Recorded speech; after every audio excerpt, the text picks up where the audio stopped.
Hello everyone, मैं ममतेश गुप्ता। आज देखेंगे सीटेट का प्रीवियस पेपर जो हुआ था 8 जनवरी 2022 को।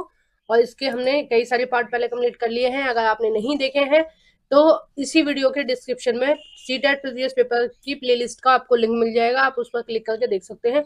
काफी सारे पार्ट अभी तक मैंने प्रीवियस पेपर और भी प्रीवियस पेपर के करा चुकी हूँ, और इस वाले पेपर के भी मैं करा चुकी हूँ। तो आप इसी वीडियो के डिस्क्रिप्शन में जाकर वीडियो उस प्लेलिस्ट के लिंक पर क्लिक करके देख सकते हैं।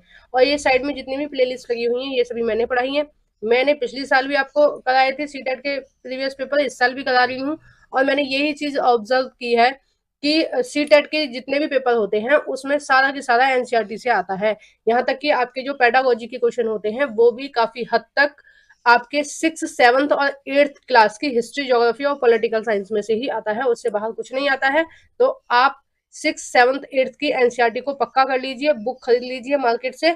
और ये जो मैंने पढ़ाया है पहले आप इन वीडियोस को देखिए, ठीक है। पहले मान लीजिए आप 6th क्लास से स्टार्ट कर रहे हैं तो 6th क्लास का पहला चैप्टर देख लीजिए, फिर उसी चैप्टर को अपनी बुक में हाईलाइट कर लीजिए। जो जो टॉपिक मैंने बताए कि हाँ ये इम्पोर्टेंट है उनको आप हाईलाइट करते चलिए पॉइंटों को। और फिर शाम को आप उसी वीडियो के उसी चैप्टर के क्वेश्चन आंसर देख लीजिए। प्लेलिस्ट में जाकर 6th क्लास का ही चैप्टर नंबर 1 देख लीजिए, तो आपको बहुत ज्यादा हेल्प मिल जाएगी उससे। और आपके सीटेट में 60 में से 50 मार्क्स बहुत आराम से आ जाएंगे।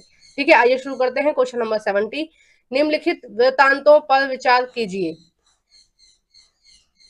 स्कूल में दूसरे बच्चे हमारा मजाक उड़ाते थे। हम घर पर संथाली भाषा बोलते थे और हिंदी भाषा नहीं जानते थे। देखो, ये जो बात बोली जा रही है ये ऐसे किसी बच्चे की बोली जा रही है जो हिंदी भाषा नहीं जानता है। ठीक है, वो कौन सी जानता है? संथाली। और संथाली भाषा कहाँ बोली जाती है? ये बोली जाती है आपके छत्तीसगढ़ के लगभग, झारखंड के लगभग बोली जाती है। मतलब वहां के एरिया के कुछ जनजातियां हैं वहां बोलते हैं। छत्तीसगढ़ और आपका झारखंड है, बिहार के कुछ दक्षिण के इलाके हैं, तो वहां पर बोली जाती है संथाली भाषा। तो वो जो बच्चे थे वो हिंदी नहीं जानते थे, इसलिए बाकी के लोग उनका मजाक बनाते थे कि अरे इनको हिंदी नहीं आती। तो ये क्या है? एक तरह से ये एक तरह से उनके साथ भेदभाव कर रहे हैं लोग, है ना, कि इनको हिंदी नहीं आती और उनका मजाक उड़ा रहे हैं। जबकि देखिए, अगर आपको हम इंग्लैंड ले जाएंगे तो क्या आपको इंग्लिश इतनी फ्लुएंटली बोलनी आती है जितनी वो लोग बोल पाएंगे? वैसे ही उन बच्चों के साथ है जो संथाली भाषा बोलते हैं। भाई उनकी मातृभाषा संथाली है, ठीक है, वो हिंदी नहीं जानते। आप अगर आपको हम उनके स्टेट में ले जाएंगे तो क्या आप संथाली भाषा ऐसे बोल पाएंगे जैसे वो बोल रहे हैं? तो फिर वो आप पर हंसेंगे कि अरे इनको संथाली भाषा नहीं आती, ये हिंदी में बात कर रहे हैं। तो क्या कर रहे हैं बच्चे? वो बच्चे उनका मजाक बना रहे हैं, एक तरह से उनके साथ भेदभाव कर रहे हैं, एक तरह से उनको ये फील करा रहे हैं कि आप हमसे कम है। ठीक है, आप हमसे कम हैं क्योंकि आपको वो लैंग्वेज नहीं आती जो हमको आती है। तो ये किस चीज के अंतर्गत आएगा? देखते हैं। ऑप्शन नंबर 1 सामाजिकरण का, दूसरा है अतिवादिता का, और तीसरा है हास्यकरण का, चौथा है सांस्कृतिकरण का। तो इसका सही आंसर हो जाएगा तीसरा, हास्यकरण का। ये उदाहरण किसका है? ये है उदाहरण हास्यकरण का, यानी कि किसी वर्ग को अपने से कम समझना और उसको उसके साथ गलत व्यवहार करना। ठीक है, उसको ये फील कराना कि आप हमसे कम हो इसलिए आप हमसे अलग हो। ठीक है, ये होता है हास्यकरण। और ये आपका आया है 6th क्लास की एनसीईआरटी से, पॉलिटिकल साइंस की एनसीईआरटी से, है ना। ये वाला क्वेश्चन आया है। और आपका चैप्टर नंबर 5 है, सॉरी 6th क्लास की नहीं होगी, ये 8th क्लास की एनसीईआरटी होगी। और लास्ट चैप्टर में से था चैप्टर नंबर 5, है ना। नेक्स्ट देखते हैं क्वेश्चन नंबर 71, निम्नलिखित में से कौन सा सामाजिक विज्ञान पाठ्यचर्या के मानकीय पक्ष है? यानी कि कौन सा इनमें से है जो सामाजिक विज्ञान की पाठ्यचर्या के मानकीकृत पक्ष में से है? ए है समानता के मुद्दे, बी है न्याय के मुद्दे, सी है व्यक्तित्व के मुद्दे। तो 71 का जो आपका सही आंसर हो जाएगा वो हो जाएगा ए और बी दोनों सही है। ठीक है, और सी नहीं है, क्योंकि हम क्या पढ़ा रहे हैं? उनको सामाजिक विज्ञान पढ़ा रहे हैं। ठीक है, सामाजिक विज्ञान की पाठ्यचर्या पढ़ा रहे हैं, तो हम पूरे समाज के लिए जो चीज सही है वो पढ़ाएंगे। तो क्या समानता के मुद्दे, यानी कि हमें कैसा व्यवहार रखना चाहिए, सबके प्रति समान रखना चाहिए, और न्याय के मुद्दे पढ़ाएंगे। ठीक है, न्याय के मुद्दे में यही आएगा कि हमें भेदभाव नहीं करना चाहिए, इस तरह से चीजें करनी चाहिए। क्वेश्चन नंबर 72, टू निम्नलिखित में से कौन सी गतिविधि समीक्षात्मक चिंतन कौशल विकसित करने का अवसर देती है? कौन सा है? समीक्षात्मक चिंतन कौशल। देखो समीक्षात्मक क्या होता है, किसी भी जिस भी हम मुद्दे के बारे में बात कर रहे हैं या कोई भी हम उद्दीपक के बारे में बात कर रहे हैं, कोई भी ऑब्जेक्ट के बारे में बात कर रहे हैं, किसी भी टॉपिक के बारे में बात कर रहे हैं, तो हम उस टॉपिक के बारे में पूरी जानकारी होनी चाहिए तथ्यों के आधार पर।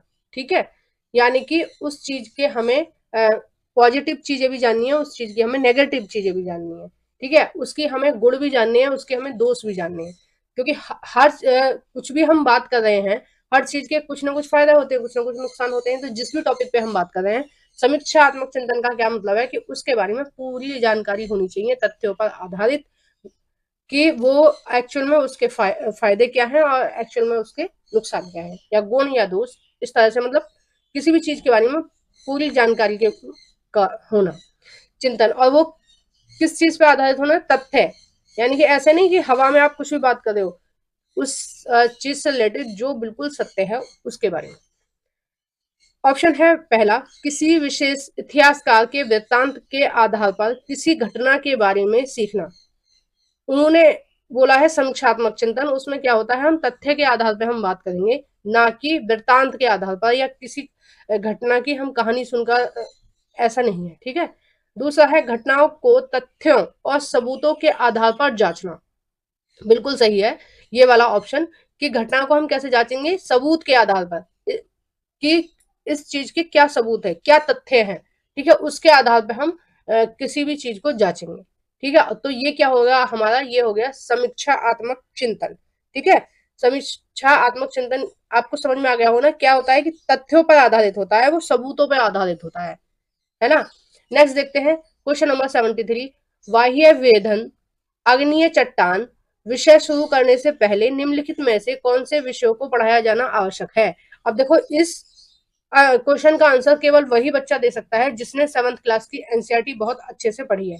ठीक है, हर कोई बच्चा इसको आंसर नहीं कर सकता। अब देखिए, ये आया है आपका 7th क्लास की ज्योग्राफी एनसीईआरटी से, चैप्टर नंबर 2 से आया है।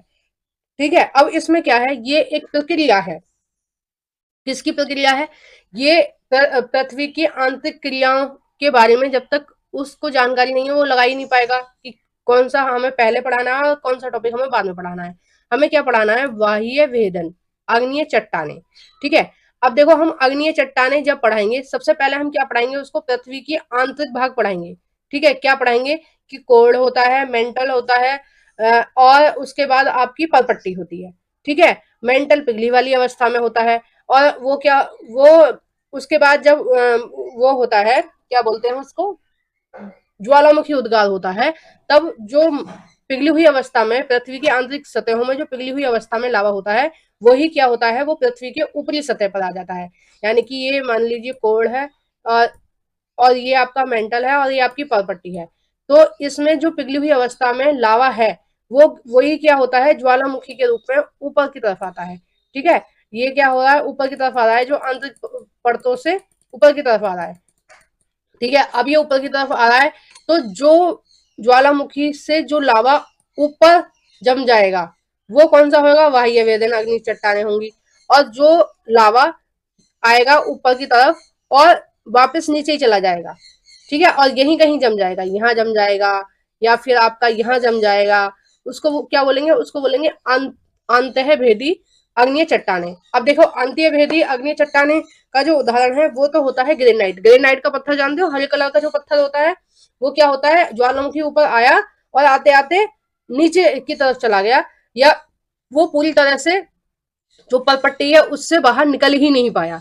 ठीक है, वो यहाँ तक आया बहुत वेग से और फिर यहीं पर रह गया, या यहीं पर जम गया, या कोई ऐसी चट्टान थी जो वो ऊपर इसको भेद के ऊपर नहीं जा पाया, तो यहीं कहीं पलपट्टी के नीचे ही ठंडा हो गया। उसको क्या हम बोलेंगे? उसको बोलेंगे ग्रेनाइट। ठीक है, या ग्रेनाइट जैसे बहुत सारे उदाहरण हैं अंतः भेदी चट्टानों के, अग्नि चट्टानों के। ठीक है, ये तो मैं एक उदाहरण बता रही हूँ आपको ग्रेनाइट का। और जो लावा बाहर निकल गया परपट्टी को तोड़ के, ऊपर वाली जो पट्टी होती है वो कौन सी होती है? परपट्टी होती है। और जो परपट्टी को तोड़ के बाहर निकल गया लावा, ठीक है, जो लावा बाहर निकल गया, वो उस लावे का उदाहरण कौन सा है? ये जो आपका सफेद वाला पत्थर होता है ना, घरों में आपने बिछा हुआ देखेगा वो। और ये जो बेसाल्ट होता है ये इसी का उदाहरण होता है। और हमारा जो दक्षिण भारत है, ठीक है, दक्षिण भारत का मतलब है कि मध्य प्रदेश से नीचे वाला भारत, ठीक है। दक्षिण भारत कैसा है? इधर से गुजरात के बाद से ही आपका दक्षिण भारत शुरू हो जाता है इधर से, ठीक है। और यहाँ तक कि महाराष्ट्र आपका दक्षिण भारत में आता है। महाराष्ट्र है इधर, और इधर आपका केरल है, और इधर आपका कर्नाटक है, और इधर आपका तमिलनाडु है, इधर आपका आंध्र प्रदेश है। ये सब किस में आते हैं? ये सब आपके आते हैं दक्षिण भारत में। और हमारा ये आपका मध्य प्रदेश है। मध्य प्रदेश बिल्कुल बीचों बीच है, तो ये आपका मध्य प्रदेश है। तो ये सब किस चीज के उदाहरण हैं? ये सब दक्षिण भारत में बेसाल्ट के उदाहरण हैं, क्योंकि हमारा जो दक्षिण भारत है वो किससे बना हुआ है? बेसाल्ट से बना हुआ है। इसका मतलब यहाँ पहले कभी ज्वालामुखी उद्गार हुए होंगे। और ये जो पूरी भूमि है, ठीक है, ये जो पूरी भूमि है ये किससे बनी है? ये ज्वालामुखियों का जो लावा था उसके ठंडे हो जाने से बनी है, ठीक है। तो आपको समझ आ गई ना पूरी प्रक्रिया किस तरह से है। तो इसका जो सही आंसर हो जाएगा आपको, आपका वो हो जाएगा ए। ए और बी हम दोनों चीजें पहले बच्चों को बताएंगे, ठीक है। पहले हम बताएंगे पृथ्वी की आंतरिक भाग, फिर हम बताएंगे लावे के बारे में, उसके बाद हम बताएंगे वाह्य भेदन आग्नेय चट्टाने, ठीक है। और मैंने आपको अंतर्वेदीय चट्टाने भी साथ में ही बता दिया। नेक्स्ट देखते हैं क्वेश्चन नंबर 74। ग्रामीण क्षेत्र में जीवन के अनुभवों को अच्छी तरह से समझने में निम्नलिखित में से कौन सी गतिविधि विद्यार्थियों की सहायता करेगी? देखिए, जो ग्रामीण क्षेत्र में जो जीवन का अनुभव है वो आपका है 6th क्लास की पॉलिटिकल साइंस एनसीईआरटी में चैप्टर नंबर लास्ट है, ठीक है। चैप्टर नंबर 7th या 8th है, ठीक है। अभी मैंने कराया नहीं है, अभी 2-3 दिन में इसकी ही वीडियो आने वाली है। अभी मैंने पढ़ाया नहीं है वो उसको, ठीक है। तो उससे आया है ये, उसमें बताया है कि गांव के लोग किस तरह से काम करते हैं और क्या कैसे उनकी आजीविका चलती है, ठीक है। उनको क्या क्या काम होते हैं, किस तरह से उनका खान पान है, मतलब सारी चीजें बताई हैं, उनके जीवन के अनुभव बताए हैं। ए है निकटवर्ती क्षेत्रों के खेतों में जाना। अब हमें बच्चों को ये चीज समझानी है, ग्रामीण क्षेत्रों के जीवन के बारे में बताना है, ठीक है, कि गांव के लोगों का जीवन किस तरह से होता है, ठीक है। और उनको अच्छे से समझाना है। उससे अच्छे से समझाने के लिए हमें क्या करना चाहिए? ए है निकटवर्ती क्षेत्रों के खेतों में जाना, यानी कि आसपास कोई खेत हो तो हम उसमें बच्चों को ले जा सकते हैं, समझा सकते हैं कि देखो इस तरह से लोग जो है वो खेती करते हैं। बी है कक्षा में किसान या खेती हर मजदूर को आमंत्रित करना, कि एक किसान को बुला लेंगे और उनको उनसे उनके अनुभव जानेंगे, भाई तुम्हारी आजीविका कैसे चलती है, तुम क्या क्या काम करते हो सुबह से शाम तक, किस तरह से फसल लेते हो, क्या करते हो। तो सेकंड ऑप्शन ये हो गया आपका। सी है पाठ्य पुस्तक में दी गई विषय वस्तु के विवरणे को समझाना। देखो, पाठ्य पुस्तक वाला जब भी आप देखेंगे तुरंत उसको खत्म कर देंगे कि ये वाला ऑप्शन कभी सही हो ही नहीं सकता, क्योंकि किसी भी टीचर का ये धर्म नहीं है कि जो बुक में लिखी है चीजें केवल वो ही बच्चों को समझाई जाए, क्योंकि बुक एक माध्यम है शिक्षा का, ठीक है। शिक्षा नहीं है, पूरी का पूरा ज्ञान नहीं है बुक। बुक क्या है? एक माध्यम है जो टीचर को विद्यार्थी तक ज्ञान पहुंचाने में हेल्प करता है। तो बुक को केवल हेल्प लेने के लिए यूज किया जाता है, ना कि बुक में से ही आप समझाओगे, सारी चीज आप बुक में से ही करोगे, ठीक है। डी है आपका ऑप्शन स्थानीय क्षेत्र की, देखो ये खेतों होगा, ठीक है, खेलों नहीं होगा, ये होगा खेतों खेतों संबंधी गतिविधियों पर वीडियो दिखाना, यानी कि वहां का स्थानीय क्षेत्र की कोई इस तरह की वीडियो हो जिनको बच्चों को दिखा के समझाया जा सके, ठीक है। तो ऑप्शन नंबर डी भी आपका सही हो जाएगा। तो इसका जो सही हो जाएगा आंसर हो जाएगा वो हो जाएगा 74 का 4, ठीक है। नेक्स्ट देखते हैं 75। सुश्री मोनिका अपने छात्रों को उत्प्रवास की अवधारणा समझाना चाहती हैं। उत्प्रवास, ठीक है। निम्नलिखित में से कौन सा उदाहरण उन्हें ऐसा करने में सबसे अधिक मदद करेगा? सबसे पहले आप जानिए कि उत्प्रवास क्या होता है, ठीक है, जब भी तो आप जान पाएंगे कि इसने क्वेश्चन में पूछा क्या है। देखो, सबसे पहले मैं आपको बता दूं कि ये 8th क्लास की ज्योग्राफी से आया है, चैप्टर नंबर 5 से, ठीक है। शायद ये लास्ट वाला चैप्टर होगा 8th क्लास की एनसीईआरटी का। तो देखो, उत्प्रवास का मतलब है कि व्यक्ति किसी भी कारण से किसी स्थान को छोड़कर जा रहे हैं, ठीक है। और कारण क्या हो सकते हैं कि वहां पर मेडिकल सुविधा नहीं है, वहां पर सुरक्षा नहीं है, ठीक है, और या फिर वहां पर रोजगार नहीं है। देखो काम धंधे के लिए सभी लोग एक स्थान से दूसरे स्थान जाते हैं। जैसे आप लोग गांव में रहते होगे तो आपके चाचा हैं या आपके पापा हैं या कोई भी आपके घर में आपका भाई है या आप खुद ही हैं, क्या करते हैं, गांव से शहर में जाते हैं काम काम धंधा ढूंढने के लिए कि हमें कोई अच्छा काम मिल जाए। ठीक है। या फिर कई लोग अपने गांव को इसलिए छोड़ देते हैं क्योंकि गांव में शिक्षा की व्यवस्था नहीं है, ठीक से मेडिकल की सुविधा नहीं है, तो क्या करते हैं वो गांव से शहर में शिफ्ट हो जाते हैं। तो एक स्थान को छोड़ के जब कोई भी व्यक्ति जा रहा है किसी भी कारण से, या उसको मेडिकल सुविधा नहीं है यानी कि हॉस्पिटल वगैरह नहीं है, या फिर बच्चों के लिए पढ़ने की अच्छी व्यवस्था नहीं है, या फिर रोजगार की व्यवस्था नहीं है, जब कोई भी व्यक्ति उस स्थान को इन कारणों की वजह से छोड़ के जा रहा है, तो हम क्या बोलेंगे, हम उसको बोलेंगे उत्प्रवास। ठीक है, क्या बोलेंगे हम उसको, उत्प्रवास, है ना। अब देखिए उत्प्रवास का उदाहरण कौन कौन सा है।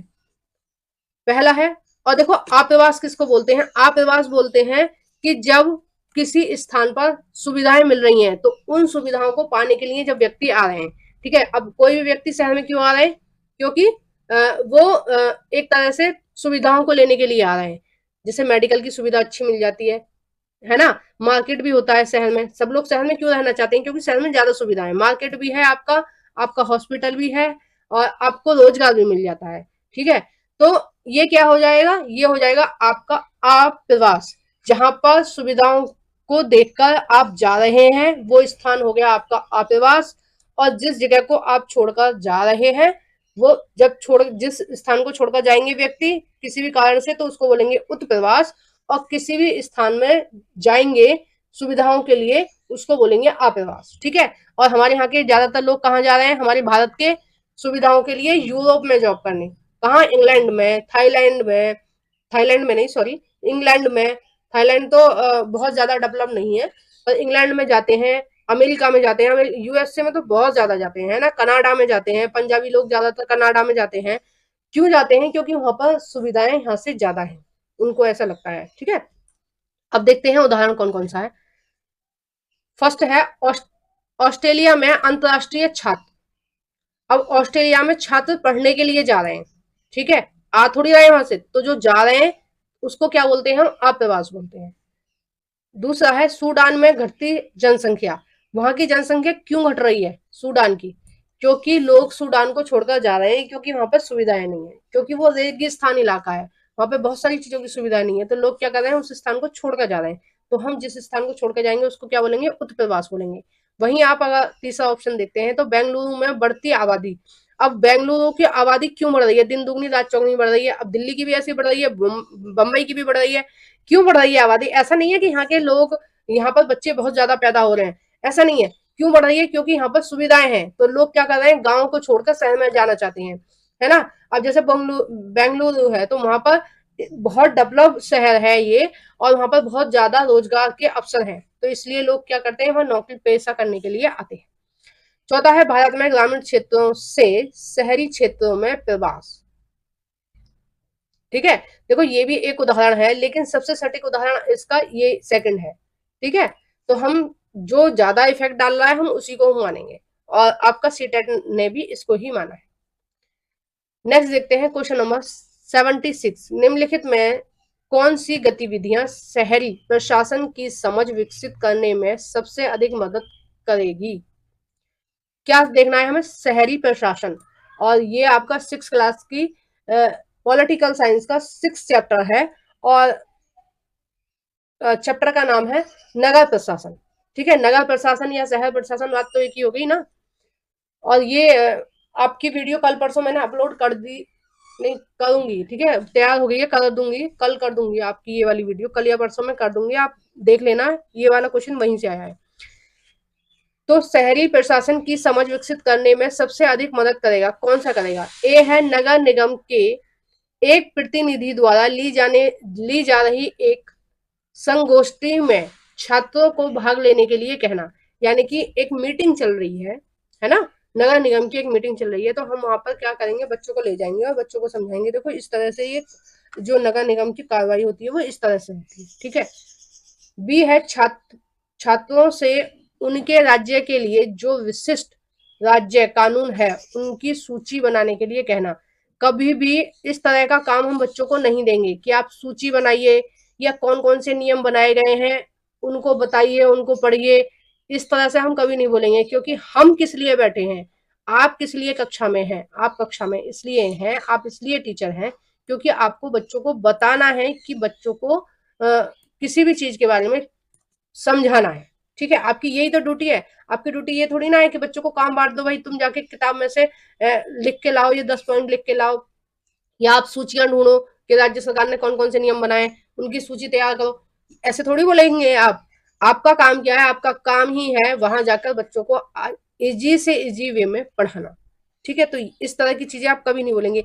ये कुछ ही ऑप्शन है 10-15, अगर आपने इनकी ट्रिक समझ ली ना तो आप पूरा पेडागोजी बिल्कुल आराम से कर लेंगे। ये 10-15 ऐसे पॉइंट इन्होंने बना रखे हैं जिन पर ही आपको घुमा देते हैं और आपसे क्वेश्चन गलत करवा देते हैं सीटेट में। ठीक है, बहुत ज्यादा ट्रिक वाली चीजें नहीं है, थोड़ी सी ही आपको समझने की जरूरत है। नेक्स्ट है सी, छात्रों को शहर के मेयर के कार्यालय में ले जाना। देखो बिल्कुल ए वाले से मैच कर रहा है ना। डी है स्वच्छ भारत मिशन पर चर्चा में छात्रों को सम्मिलित करना। ये चीज तो सही है कि स्वच्छ भारत मिशन में छात्रों को सम्मिलित करना, ऑप्शन सही है, लेकिन क्या ये शहरी प्रशासन से रिलेट कर रहा है? नहीं कर रहा ना। स्वच्छ भारत जो मिशन है वो केवल शहरों के लिए तो नहीं है, वो सबके लिए है। ठीक है, पूरे भारत के लिए है, और इसमें प्रशासन जैसा कुछ है नहीं समझने के लिए। स्वच्छ भारत यानी कि भारत की को हमें अच्छा रखना है, साफ रखना है। और हम किसके बारे में बात कर रहे हैं? शहरी प्रशासन के बारे में बात कर रहे हैं। अगर कहीं और कुछ को और क्वेश्चन होता तो वहां पर ये ऑप्शन सही होता। ऑप्शन सही लिखा हुआ है, लेकिन ये इससे रिलेट नहीं कर रहा है जो क्वेश्चन में पूछा गया है। ठीक है, तो हमारा कौन सा आंसर हो जाएगा? हमारा हो जाएगा ए और सी सही है। नेक्स्ट देखते हैं क्वेश्चन नंबर 77। एक भूगोल शिक्षक पवन ऊर्जा उत्पादन पर एक पाठ पढ़ाने की योजना बना रहे हैं। निम्नलिखित में से कौन सा विषय इसे पढ़ने से पहले उनके द्वारा पढ़ाया जा चुका होना चाहिए, जिससे बेहतर संप्रत्यात्मक समझ बन सके। मतलब जो कंसेप्ट है वो क्लियर हो सके। ठीक है, क्या हो सके? जो पहले हमने पढ़ाया है उससे कंसेप्ट क्लियर हो सके बच्चों के। अब देखिए ये क्या है, पवन ऊर्जा। पवन ऊर्जा से पहले हमने क्या पढ़ाया होगा बच्चों को, जिससे हम इसको रिलेट करके बताएंगे। हम ऐसे बताते हैं ना, जब क्लास में जाते हैं टीचर कैसे पढ़ाते हैं कि देखो कल मैंने ये पढ़ाया था ना, उसका संबंध इससे है। ठीक है, जैसे मैंने आपको नगर प्रशासन पढ़ाया तो मैंने क्या बताया, देखो मैंने आपको ग्राम पंचायत बताया था ना, तो ग्राम पंचायत और आपका नगर प्रशासन सेम सेम सी चीजें हैं। जैसे वहां गांव गांव का प्रशासन होता है, ग्राम पंचायत होता है, वैसे ही आपका नगर का प्रशासन होता है, नगर पालिका होती है, नगर परिषद होते हैं और नगर निगम होते हैं। तो मैंने क्या किया, पहले जो चैप्टर पढ़ाया था उससे उसको रिलेट कर दिया ताकि बच्चों को याद रहे लंबे समय तक। ठीक है, तो उससे पहले हमने क्या पढ़ाया होगा पवन ऊर्जा से पहले? ऑप्शन है ए वायुदाब, बी है आर्द्रता, सी है पवन चक्की संयंत्र वाले स्थान, और चौथा है चक्रवात। देखो पवन ऊर्जा के बाद पढ़ाएंगे हम पवन चक्की संयंत्र वाले स्थान के कहां कहां पर पवन चक्की पाई जाती है। पहले पवन ऊर्जा पढ़ाएंगे उसके बाद ही तो पढ़ाएंगे नहीं है। और आर्द्रता का मतलब है नहीं पवन से, तो हमने क्या पढ़ाया होगा? हमने पढ़ाया होगा वायु दाब। ठीक है, वायु के बारे में पूरी जानकारी कि कहाँ लो प्रेशर बनता है, कहाँ हाई प्रेशर बनता है, और किस तरह से हम इसका पवन जो वायु दाब है इसका ज्ञान करके हम कैसे पवन ऊर्जा का प्रयोग करते हैं, या पवन ऊर्जा हम कैसे उत्सर्जित करते हैं, या पवन ऊर्जा हम कैसे बनाते हैं। और पवन ऊर्जा जो होगी वो कौन से स्थान पर होगी? जहां पर आपका समुद्र और स्थल दोनों मिल रहे होंगे, यानी कि समुद्र के किनारे। और समुद्र का किनारा हमारे देश में कहाँ कहाँ है? देखो गुजरात में है, महाराष्ट्र है ना, आपका कर्नाटका है, केरल है, तमिल है, और आंध्रा है, आंध्र प्रदेश है, उड़ीसा है, पश्चिम बंगाल है। ये सारे जो प्रदेश आ रहे हैं कहीं ना कहीं इनमें समुद्र आता है। ठीक है, इनके जो किनारे हैं वो किससे बने हुए हैं? वो समुद्र तट से बने हुए हैं।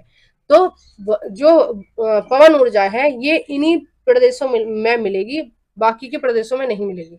आप सोच रहे हो दिल्ली में पवन ऊर्जा मिलेगी? तो नहीं मिलेगी, क्योंकि जो समुद्र के किनारे लगे हुए हैं, क्योंकि वहां पर ही लो प्रेशर और हाई प्रेशर सबसे ज्यादा क्रिएट होते हैं। ठीक है, जहां पर स्थल और समुद्र दोनों मिल रहे हैं वहां पर लो प्रेशर और हाई प्रेशर यानी कि उच्च वायुदाब और निम्न वायुदाब जैसी चीजें होती हैं, और वहीं पर पवन ऊर्जा उत्सर्जित होती है, और वहीं पर हम इन पवन चक्की षड्यंत्रों को लगाते हैं, और उससे हम पवन ऊर्जा उत्सर्जित करके अपना काम चलाते हैं। नेक्स्ट देखते हैं क्वेश्चन नंबर 78। छात्रों को नागरिक अधिकार आंदोलनों के विषय से परिचित कराने के लिए निम्नलिखित में से, देखो थोड़ा थोड़ा गलत टाइप हो जाता है कई बार, तो आप लोग एडजस्ट कर लिया करो। कई बार मैं फोन में भी वो लिख रही होती हूँ टॉपिक का नाम, तो उसमें भी थोड़ी सी टाइपिंग मिस्टेक हो जाती है, क्योंकि हम लिख कुछ और रहे हैं, टाइप कुछ और हो जाता है, कई बार गलत भी बटन दब जाता है, कई बार जो फोन है वो उस चीज को लिखता ही नहीं है जो हम उसमें टाइप कर रहे हैं। ठीक है, जब हम बड़े लेवल पर टाइप करते हैं तो ऐसी चीजें गड़बड़ हो जाती हैं, तो उनके लिए मैं क्षमा प्रार्थी हूँ।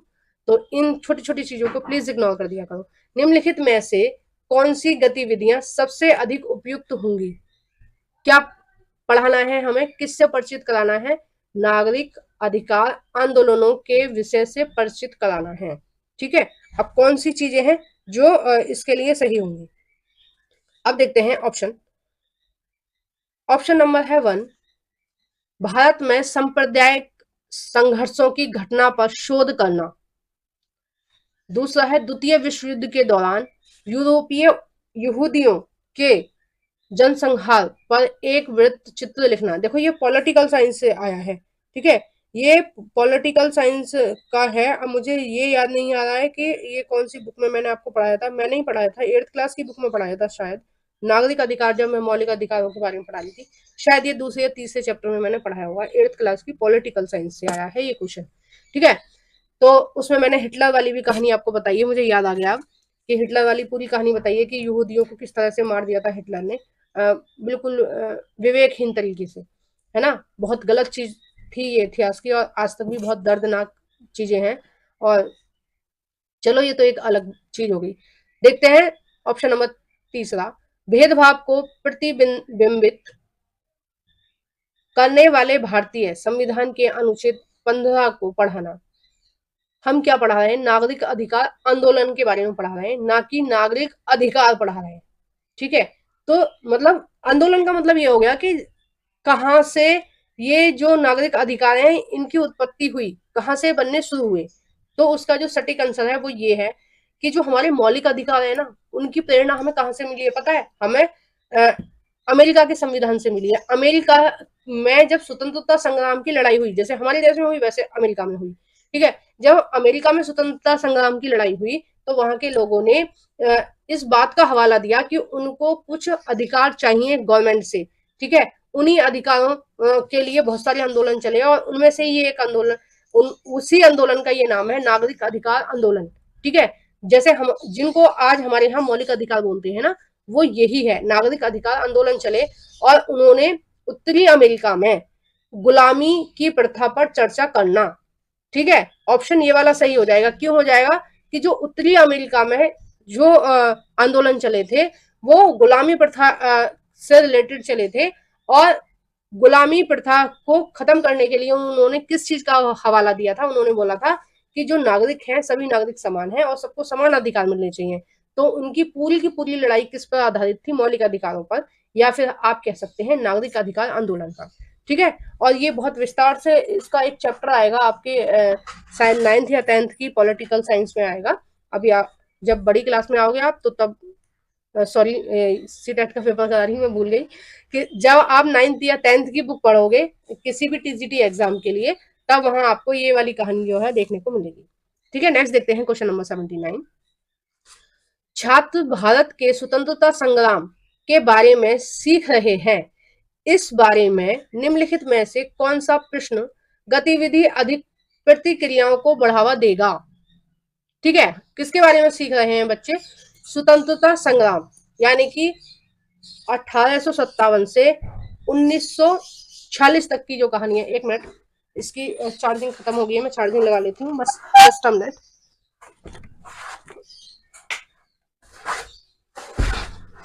ठीक है, तो क्या पढ़ रहे हैं हम? 1857 के बाद से और आपका 1946 तक के बारे में पढ़ रहे हैं, ठीक है, क्योंकि स्वतंत्रता संग्राम हम लगभग हमारे देश में 100 साल रहा था। ऑप्शन है 1, भारत का स्वतंत्रता संग्राम किस प्रकार संयुक्त राज्य अमेरिका के स्वतंत्रता संग्राम के समान या उससे भिन्न है? ठीक है, ऑप्शन है आपका दूसरा, किसी भी भारतीय राज्य के लिए सविनय अवज्ञा आंदोलन प्रारंभ होने तक की सभी घटनाओं की समय रेखाएं बनाएं। तो देखो, जब हम स्वतंत्रता संग्राम के बारे में बात कर रहे हैं तो हम इन सभी चीजों को पढ़ेंगे।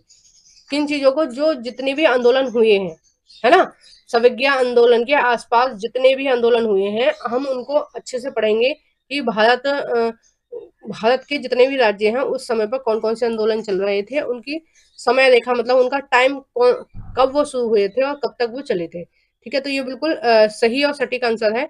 नेक्स्ट भी हम पढ़ लेते हैं ऑप्शन नंबर 3, गांधी जी के अभिभाषण को पढ़ें और दांडी मार्च के उद्देश्य को दर्शाने वाले मुख्य वाक्यों को चुनें। हम क्या पढ़ा रहे हैं? स्वतंत्रता संग्राम, ना कि हम दांडी मार्च पढ़ा रहे हैं। ठीक है, हमें किसी एक घटना के बारे में नहीं बात करनी है, हमें बहुत सारे आंदोलनों के बारे में बात करनी है, क्योंकि स्वतंत्रता संग्राम किसी एक आंदोलन से नहीं हुआ था। स्वतंत्रता संग्राम यानी कि 100 साल ये जब लड़ाई चली थी तो बहुत सारे आंदोलन हुए थे, लेकिन जो सेकंड वाला आपका ऑप्शन है उसमें यही चीज बताई जा रही है कि किसी भी भारतीय राज्य के लिए सविज्ञा अवज्ञा आंदोलन प्रारंभ होने तक की सभी घटनाओं की समय रेखाएं बनाएं, यानी कि कौन कौन से आंदोलन चले थे। तो इसका जो सही आंसर हो जाएगा वो यही हो जाएगा, सेकंड। और इस वीडियो का ये लास्ट क्वेश्चन है, इसको भी देख लेते हैं हम। कक्षा में एक छात्र कहता है, संविधान पानी और स्वास्थ्य देखभाल के लिए अधिकारों को जीवन के अधिकार का हिस्सा मानता है। इसलिए देखो, ये किसके अंतर्गत आता है? ये आपके संविधान की आर्टिकल 21 के अंतर्गत आता है। ठीक है, कि जो पानी है या स्वास्थ्य सेवा है, ये किसके अंतर्गत आती है? ये जीवन के अधिकार के अंतर्गत आती है। और ये संविधान का कौन सा अनुच्छेद है? ये 21 है। ठीक है, इसलिए सरकार को सभी को ऐसी जन सुविधाएं सार्वजनिक सुविधाएं प्रदान करनी चाहिए। सार्वजनिक सुविधाएं या जन सुविधाएं, बात एक ही होता है। ठीक है, साइंस दोनों का एक ही है, कुछ भी अलग नहीं है। और ये भी आपका पॉलिटिकल साइंस की 8th क्लास की पॉलिटिकल साइंस से ही पूछा गया है। ये लैंग्वेज भी वही है। यह कथन देते समय छात्र निम्नलिखित में से किस प्रकार के तर्क का प्रयोग करेंगे? पहला है आज्ञानात्मक तर्क, दूसरा है निर्गुणात्मक तर्क, तीसरा है कारण प्रभाव तर्क, चौथा है सरलीकृत तर्क। तो 18 का जो सही आंसर हो जाएगा वो हो जाएगा आपका तीसरा, कारण प्रभाव तर्क। ठीक है, पहले उनके कारण बताए जाएंगे कि क्या क्या कारण है, क्या क्या चीजें समस्या है, और फिर उनका क्या प्रभाव पड़ेगा लोगों पर, और क्या चीजें गवर्नमेंट की तरफ से की जानी चाहिए। ठीक है, तो इसका सही आंसर हो जाएगा तीसरा। आपको मेरी वीडियो कैसी लगी है प्लीज कमेंट बॉक्स में बताइए। प्लीज वीडियो को जरूर से लाइक कर देना। जो भी फ्रेंड आपके सीटेट की तैयारी कर रहे हैं उन फ्रेंडों के साथ प्लीज इस वीडियो को शेयर कर देना। और प्लीज कमेंट किया करो, कुछ भी आपके मन में आता है वो ही लिखा करो, लेकिन एक छोटा सा कमेंट कर दिया करो, प्लीज प्लीज कमेंट कर दिया करो। और thank you for watching everyone.